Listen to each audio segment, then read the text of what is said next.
ధనుర్మాసం 16వ రోజు తిరుప్పావై పాశురం గురించి ఈరోజు నేను మీకు చెప్పబోతున్నాను. అయితే ఇప్పటి వరకు మనం 1-5 పాశురాలు వ్రతము, నియమాలు, దాని ప్రయోజనాలు చెప్పుకున్నాం కదండి. తర్వాత 6-15 10 మంది నిద్రపోతున్న గోపికల్ని మేల్కొలిపి అందరూ కలిసి కృష్ణుడి ఇంటికి అంటే నందగోపాల భవనానికి వచ్చేశారు, ఆండాళ్ మరియు ఆమె స్నేహితులు. మరి 16వ పాశురం నుంచి మొదలవుతుంది 3వ భాగం, కృష్ణుడి ఇంటి వద్దకి చేరుకుని ఆయన్ని మేల్కొలిపే ప్రయత్నం.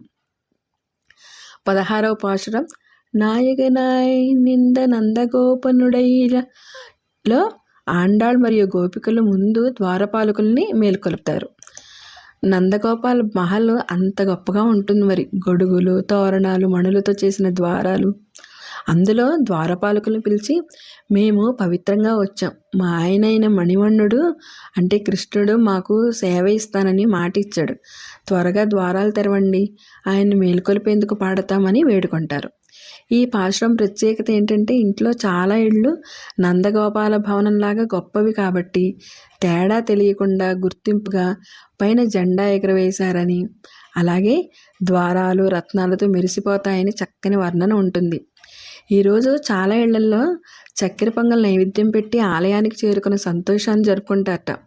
అంతేకాదు, దీని లోతైన అర్థం ఏమిటంటే, ద్వారపాలకులు నిత్యసూరులు అంటే ఎప్పుడు వాళ్ళ భగవంతుడి సేవలోనే ఉంటారు కదా, వాళ్ళ ప్రతినిధుల్లాగా.